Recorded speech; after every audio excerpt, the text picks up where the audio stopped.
আসসালামু আলাইকুম এভরিওয়ান। নতুন আরেকটি রেসিপি নিয়ে আপনাদের সামনে চলে এসেছি। আজ দেখাবো কিভাবে খুব সহজে মজাদার সুস্বাদু পাটিসাপটা পিঠা তৈরি করা যায়। প্যাকেটের সুজি আমি ভাজবো, তার জন্য আমি চুলায় একটা কড়াই বসিয়ে দিয়েছি, চুলাটা অন করে দিয়েছি। কড়াইটি গরম হলে এর মধ্যে আমি পরিমাণ মতো তেল দিয়ে দিলাম। তেল গরম হলে এর মধ্যে আমি সুজিগুলো দিয়ে দিলাম। সুজি রান্না করার আগে বন্ধুরা তেল দিয়ে এভাবে ভালোভাবে ভেজে নিলে সুজি রান্না করে খেতে অত্যন্ত সুস্বাদু হয়। সুজি সংরক্ষণ টিপস: সুজি ভাজার পর ঠান্ডা করে একটা বক্সে ভরে ফ্রিজে নরমালে রেখে দিলে ভালো থাকে। যখন প্রয়োজন তখন বের করে রান্না করা যায়। সুজিগুলো যেন পুড়ে না যায় সেদিকে খেয়াল রাখতে হবে। পুড়ে গেলে সুজির স্বাদ নষ্ট হয়ে যাবে। আমার সুজি ভাজা হয়ে গিয়েছে। এখন সুজি রান্না করব, তার জন্য আমি পাতিলে আধা কেজি দুধ নিয়েছি। এর মধ্যে আমি ভেজে রাখা 1 কাপ সুজি দিয়ে দিলাম।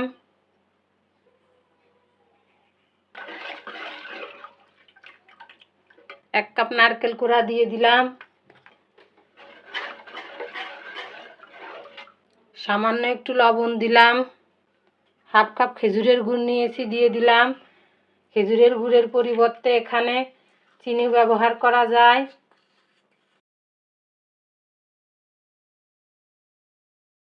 চুলাটা অন করে দিলাম। সব কিছু ভালোভাবে মেশানোর পর চুলাটা অন করতে হবে।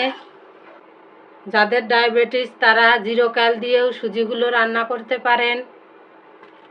সব সময় সুজি নাড়তে থাকতে হবে যাতে নিচে লেগে না যায়, সেদিকে খেয়াল রাখতে হবে।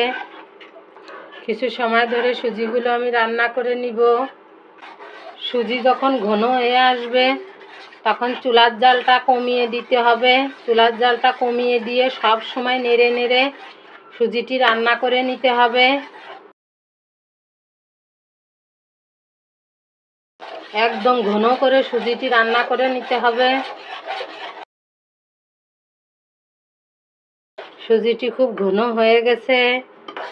এখন আমি চুলা থেকে নামিয়ে নেব। পাটিসাপটা পিঠার ব্যাটার তৈরি করব, তার জন্য বাটিতে আমি চাউলের গুঁড়া নিয়েছি, শুকনো চাউলের গুঁড়া নিয়েছি। ভেজা চাউলের গুঁড়াও নেওয়া যায়, ডিপ ফ্রিজে সংরক্ষণ করা চাউলের গুঁড়া নেওয়া যায়। সামান্য পরিমাণে একটু লবণ দিয়েছি। চাউলের পরিমাণ কম হলে লবণ কম দিতে হবে, চাউলের পরিমাণ বেশি হলে লবণ একটু বেশি দিতে হবে। এর মধ্যে আমি একটু ফুড কালার দেব। একটু ফুড কালার দিয়ে দিলাম। অল্প অল্প করে পানি দিয়ে ব্যাটারটা গুলিয়ে নিতে হবে। ফুড কালার থাকলে দিবেন, না থাকলে না দিবেন, কোনো সমস্যা নাই। আমি একটু ফুড কালার দিয়েছি যাতে পিঠার কালারটা খুব সুন্দর হয়। 1 কাপ চাউলের গুঁড়ার জন্য হাফ কাপ ময়দা দিতে হবে। ময়দা না থাকলে প্যাকেটে সাদা আটা দিয়েও পিঠাটি তৈরি করা যায়। চাউলের গুঁড়ার সাথে ময়দা এবং প্যাকেটের সাদা আটা মিশিয়ে পিঠাটি তৈরি করলে পিঠাটি অনেক সুন্দর হয়, নরম থাকে এবং প্যান থেকে খুব তাড়াতাড়ি উঠে যায়। কিছু সময় ধরে পাটিসাপটা পিঠার ব্যাটারটি তৈরি করে নিলাম। কিভাবে বুঝবো পাটিসাপটার পিঠার ব্যাটার হয়েছে কিনা? চিতই পিঠার ব্যাটারের থেকে একটু পাতলা ব্যাটার করতে হবে। এই পাটিসাপটা পিঠার ব্যাটারটা একটু পাতলাই হবে। 1 চামচ দিয়ে দিলাম। একাই যে বন্ধুরা একাই পড়ে যাচ্ছে, একাই পড়ে যাচ্ছে। এভাবে প্লেটের উপর ঘুরিয়ে যদি একাই পড়ে যায় তাহলে বুঝতে হবে পিঠার ব্যাটারটা হয়ে গেছে।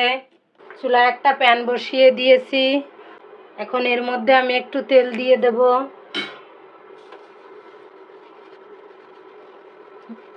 যাতে পিঠাটি ভালোভাবে উঠে যায়। পিঠা দেওয়ার সময় ব্যাটারটি একটু গুলিয়ে নিতে হবে। পিঠা বানাতে বানাতে যখন ব্যাটারটি একটু ঘন হয়ে যাবে তখন তার মধ্যে একটু পানি দিয়ে মিশিয়ে ব্যাটারটি পাতলা করে নিতে হবে। পিঠার ব্যাটার দিয়ে দিলাম। এভাবে অটোমেটিকই পিঠার ব্যাটারটি ছড়িয়ে যাবে, হাত দেওয়ার প্রয়োজন হবে না। তাহলেই বুঝতে হবে পিঠার ব্যাটার খুব পারফেক্টভাবে হয়েছে।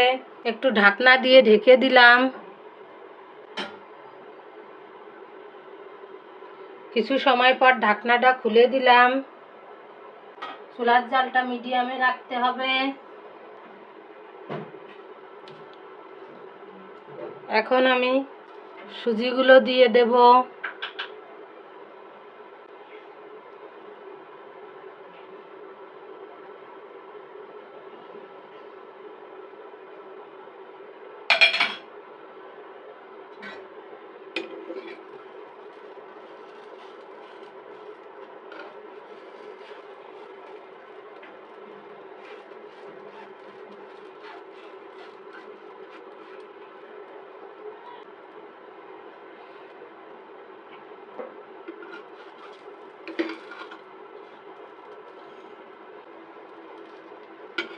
পিঠাটি হয়ে গেছে, পাটিসাপটা পিঠাটি। এখন আমি তুলে নেব।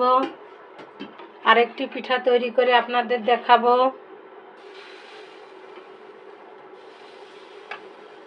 আমি আরেকটু ব্যাটার দিয়ে দিলাম। ব্যাটার দিয়ে ঢাকনাটা দিয়ে ঢেকে দেব যাতে ভালোভাবে সিদ্ধ হয়ে যায়।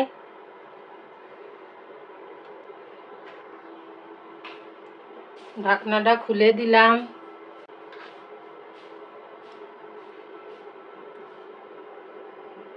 সুজি দিয়ে দিচ্ছি।